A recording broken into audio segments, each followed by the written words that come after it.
Potential is huge. Of course, the way to start also needs a lot of funding. It's really significant because we have already improved the hatchery survival. Exciting yung mangrove crab industry kasi mataas ang demand.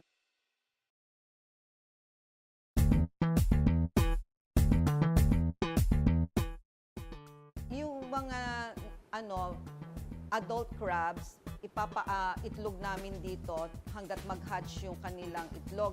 So yung larvae ay ikukulture namin sa tangke dito sa hatchery hanggat maging crab instar sila. Yung itsura bang crab na pero maliliit.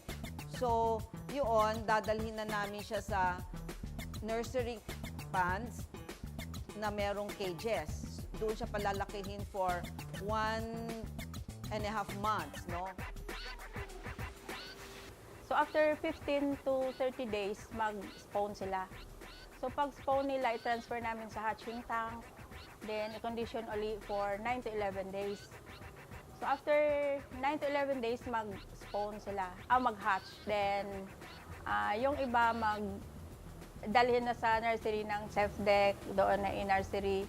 Then pag after nursery, transfer na siya sa grow out. So yung crabs na galing sa nursery ay nilalagay muna namin dito sa mga basins and we sort them according to size. Kasi pag ibebenta, iba rin ang presyo ng mga maliit at saka ng mga malalaking crabs. So from here, we can decide kung ipagbibili namin siya sa mga farmers o kaya gagamitin namin for our soft shell crab. Bali po, nilalagay po namin siya sa box para po ma-monitor natin ng maigi kung may soft shell na or wala. Ito yung sinasabi kong dalawa. Merong soft at saka ito yung walang laman. So, yung walang laman, ayan. Wala talaga siyang laman. Ayan. So, kung makikita nyo, sa soft shell crab, lahat chini-change niya. Kahit yung mata, yung gills. So, nasi-change yan lahat. So, pag nag-molt siya, lumalaki siya. Mas lumalaki siya ng 30 to 50%. Kumpara mo doon sa old niya na shell. So, soft na to. Ito na yung soft shell crab natin. Winawash namin ng fresh water. Right after that, nilalagay namin sa freezer. So, this is your soft shell crab.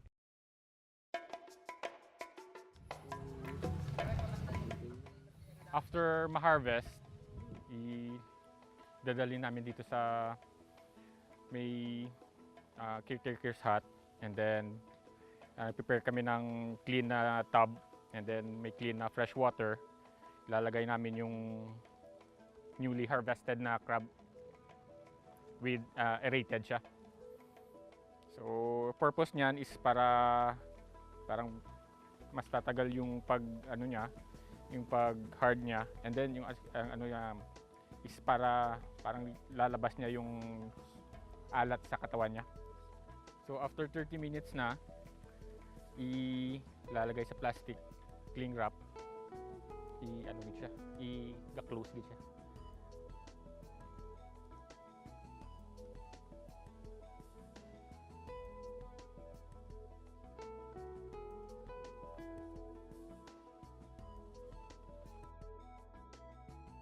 So after na-wrap yung crab, papasok namin sa freezer para for storing until lalabas na namin sa mga orders. Ganun na. So from the pan to the tub to the freezer to the buyer. Ganun na yung story ng negosyo namin. So far, may mga train na kaming stakeholders sa different phases of mud crab culture, no? Meron na ring mga nagpo-produce na hatcheries ng crablets na pwede nang gamitin ng fish farmers natin. When I was assigned sa SIF-DEC, nag-work ako doon before. Assistant ako ni Dr. Pinicio, who is yung lead sa mud crab dito sa Philippines. So fortunately, bigyan niya ako ng mga ideas, knowledge kung paano ng crab from nursery hanggang grow out.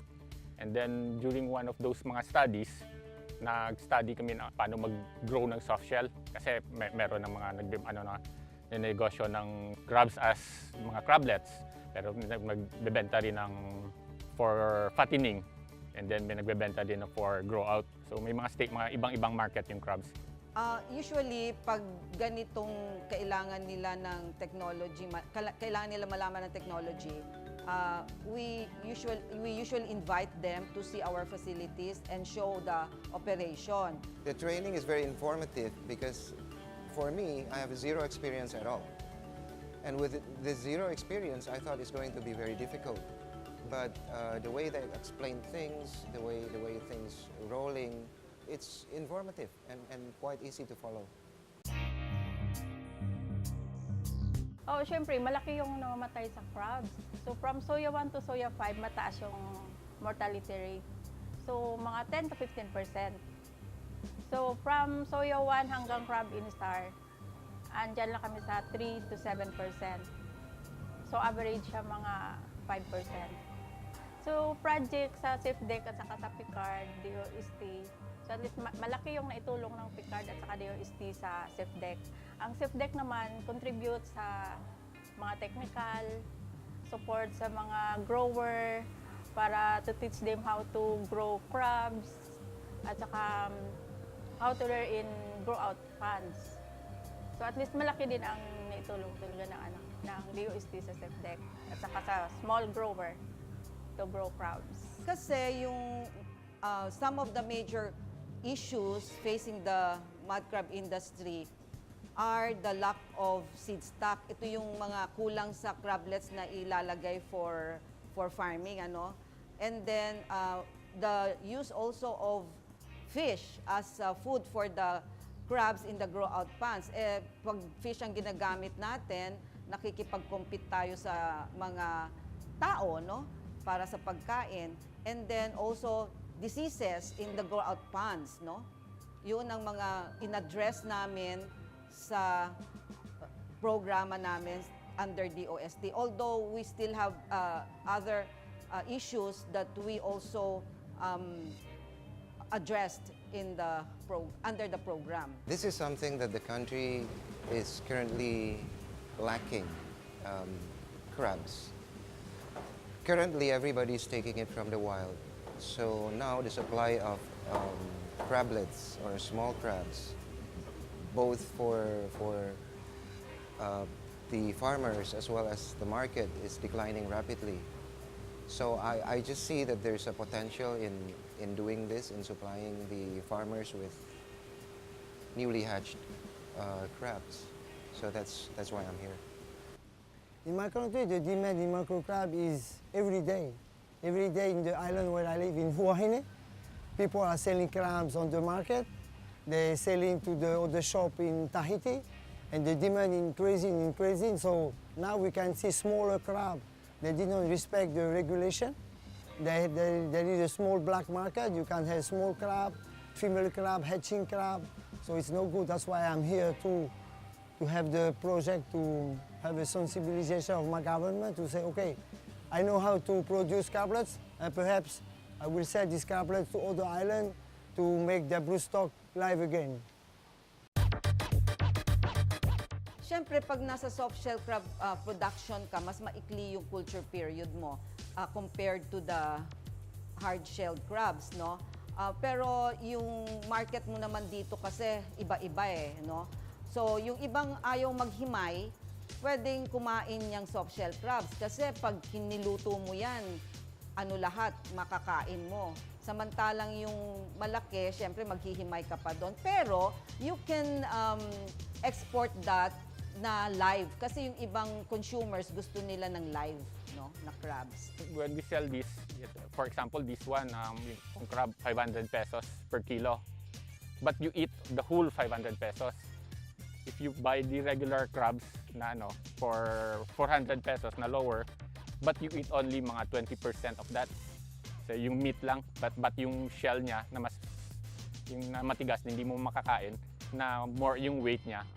So ano mo is mas makakamura ka doon kasi makakain mo lahat yung crab na doon.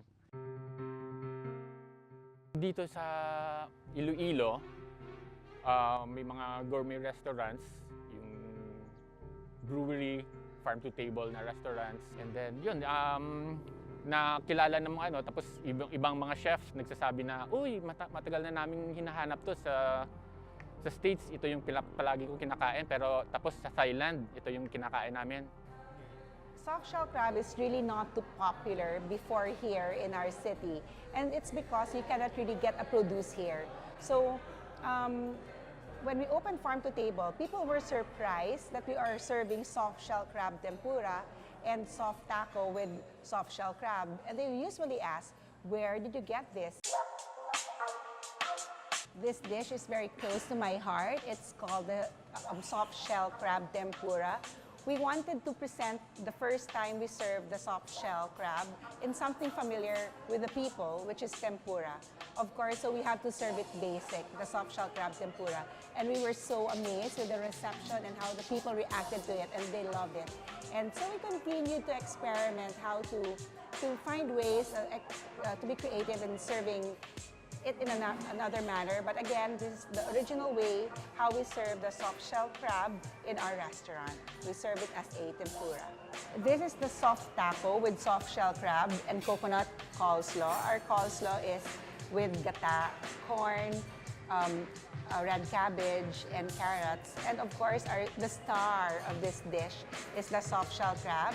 So we put a little cornstarch, season it with a little bit of Himalayan sea salt and black pepper, and then deep fry, and just put it in our little small hand-rolled pita bread. And Viola, you have a beautiful dish which is a bestseller, which is called the soft taco with soft-shell crab and coleslaw with gata.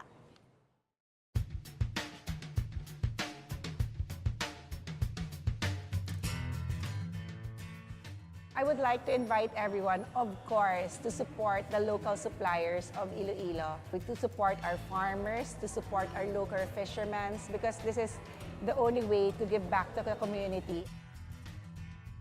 The only problem now is the availability of the crablets that you're going to be used for the soft-shell crab business. Pinapangarap namin na masusupplyan na yung mga nag-aalaga ng soft-shell crab and other crab as well, na parang hindi na tayo magre-rely from the wild, and ito na ang gagamitin natin na source of crablet. It's really significant because we have already improved the hatchery survival, which is very hard, and so we already increased it from 3% to 5%. And then for the nursery, we already increased also the survival rate from 5% to 7%.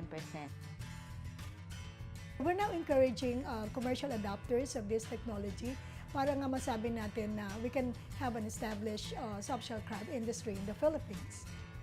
I really hope that one day that Iloilo will be known as a major supplier and producers of soft-shell crab, because I really believe in this product and how it can grow.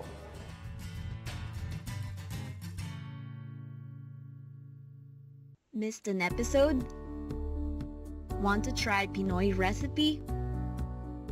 Or check today's weather? Or perhaps just be amazed at events, people, and places of science, technology, and innovation. Get them all here via the DOSTv app. Just download the app and you'll see the shows anytime, anywhere.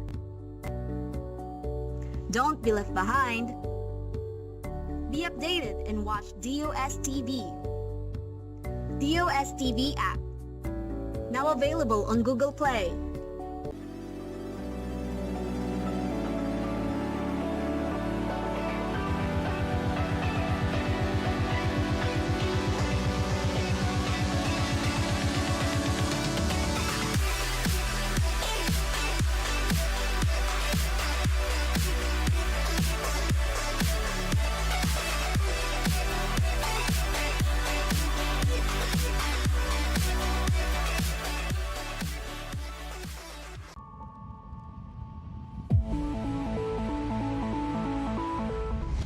Magandang araw sa lahat ng viewers ng DOSTv. Tingnan natin ang magiging lagay ng panahon ngayong Thursday, August 30, 2018 at sa susunod na 24 oras.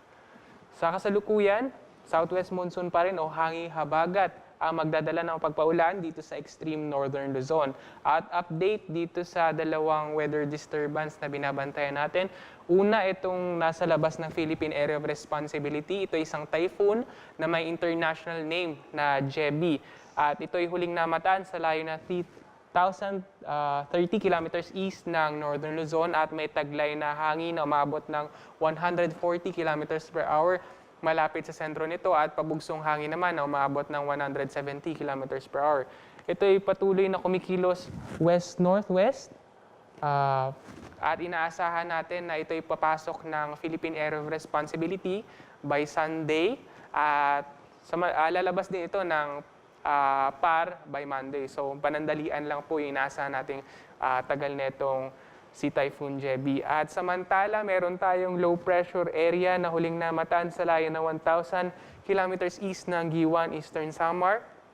At base sa huling analysis natin, ito ay mababa ang tsansa na mabuo as bagyo or tropical depression. So, patuloy po natin i-monitor itong dalawang sama ng panahon. Within 24 hours, makakaranas ng maulap na kalangitan na may kalat-kalat na pagulan at pagkidlat pagkulog dito sa may extreme northern Luzon, in particular sa may Batanes at Babuyeng Group of Islands. Pero yung nalalabing bahagi ng Luzon, expect po natin na makakaranas tayo ng medyo mainit. Maganda po yung panahon na inaasahan natin. Bahagyang maulap hanggang sa maulap yung mga kalangitan, liban na lang sa mga isolated rain showers, yung mga biglaang buhos ng ulan, lalo na paghapon o gabi dulot ng localized thunderstorms. Agwat ng temperatura sa Metro Manila ay mula 25 to 33 degrees Celsius. Baguio ay mula 16 to 24 degrees Celsius. Lawag ay mula 24 to 32 degrees Celsius. At sa Tugigaraw naman ay mula 24 to 34 degrees Celsius. Sa Legazpi ay mula 24 to 32 degrees Celsius. Tagaytay, 21 to 29 degrees Celsius. At sa Puerto Princesa naman ay mula 25 to 32 degrees Celsius. Para naman sa Visayas at Mindanao, makakaranas pa din ng magandang panahon, may kainitan, bahagyang maulap hanggang sa maulap yung mga kalangitan, then mga isolated rain showers. Asahan pa rin yan natin, yung mga pulo-pulong panandali ang mga pagulan. Dulot pa rin yan ng localized thunderstorms. Agwat ng temperatura sa Iloilo at Cebu ay mula 25 to 32 degrees Celsius. Tacloban ay mula 24 to 33 degrees Celsius. Zamboanga ay mula 24 to 34 degrees Celsius. Cagayan de Oro, 24 to 32 degrees Celsius. At sa Davao naman ay mula 23 to 34 degrees Celsius. Para naman sa kondisyon ng ating baybaying dagat, wala po tayong nakataas na gale warning. Kaya't malaya pong makalayag yung mga kababayan nating mangisda o yung may malit sa sakyang pandagat, pwede po silang pumalaot. Iba yung pag-iingat lang dito sa northern seaboard ng Northern Luzon dahil sa magiging moderate to rough yung sea condition, kaya't iba yung pag-iingat lamang po. For the next 3 days, asahan pa rin natin na makakaranas tayo ng magandang panahon, fair weather, then liban na lang sa mga isolated rain showers, lalo na paghapon o gabi, dulot ng localized thunderstorms. Agwat ng temperatura sa Metro Manila, 25 to 33 degrees Celsius. Baguio, 17 to 24 degrees Celsius. Legazpi, 25 to 33 degrees Celsius. Sa Metro Cebu naman, inaasahan natin na makakaranas ng maulap na kalangitan na may kalat-kalat na pag-ulan pagdating ng Saturday and Sunday. Agwat ng temperatura ay mula 25 to 32 degrees Celsius. Sa Metro Davao, inaasahan natin na bukas ay makakaranas ng maulap na kalangitan na may mga pag-ulan at pagkilat-pagkulog. Pero pagdating ng Saturday to Sunday, fair weather na po yung panahon na inaasahan natin. Agwat ng temperatura, 23 to 34 degrees Celsius. Ang araw po natin ay lulubog mamayang 6:10 p.m. At yan lang po muna ang latest sa weather forecasting section. Ezra Bulkirin. DOSTv would like to thank Filipino Creazione de Mano Incorporated. Visit their showroom at ground floor lobby, PSM-BFI Building, 318 Santolan Road, West Crame, San Juan City. SciDev, the world's leading source of reliable and authoritative news, views, and analysis on information about science and technology for global development. Visit their website at www.scidev.net.